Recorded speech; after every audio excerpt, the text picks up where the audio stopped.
Hello all, welcome to my channel. In this video, we'll take a quick tour of the Fabric interface and show you how to navigate like a pro. Okay, so after you log into Fabric, you land on this page. This is the landing page of Fabric, okay? On the left hand side, you could see a navigation pane. This is a navigation pane and you could see home, workspaces, one-line catalog, monitor, real-time, workloads, and so on. And on the bottom you could see something like fabric icon, right?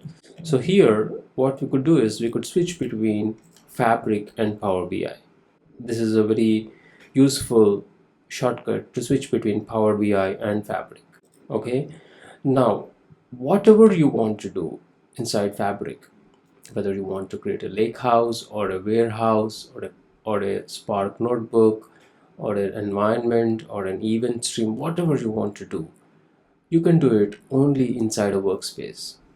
Okay, so to create a workspace, either you can go here and click on new workspace, you could create a workspace, or you could go here and click on new workspace. Either way you could create a workspace. So I'm creating a new workspace here. I'm giving it a name. Let's call it DP-700. You could add some description. Domains are nothing but a group of workspaces. You could assign one domain to a group of workspaces. So we'll talk about it later. And then you have some advanced settings and you click on apply.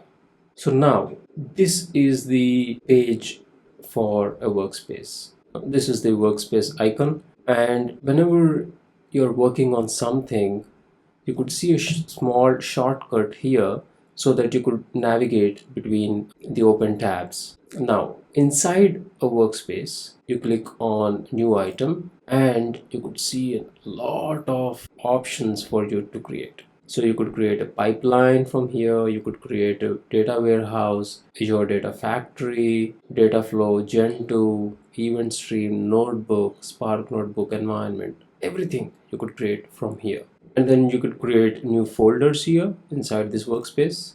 Let's say let's create a folder called sample. Click on create, a new folder is created. And then workspace settings. If you go to workspace settings, these are high-level settings like Git integration to integrate this workspace to Git for version control, and then OneLake, data engineering. I mean, all these things we'll talk when it's appropriate to talk. Right now we need not do anything here. And then manage access. I'm an admin for this Fabric portal, but you could add some people and assign them different roles. What are the different roles? We'll talk about it later. You could create some apps inside this workspace and so on.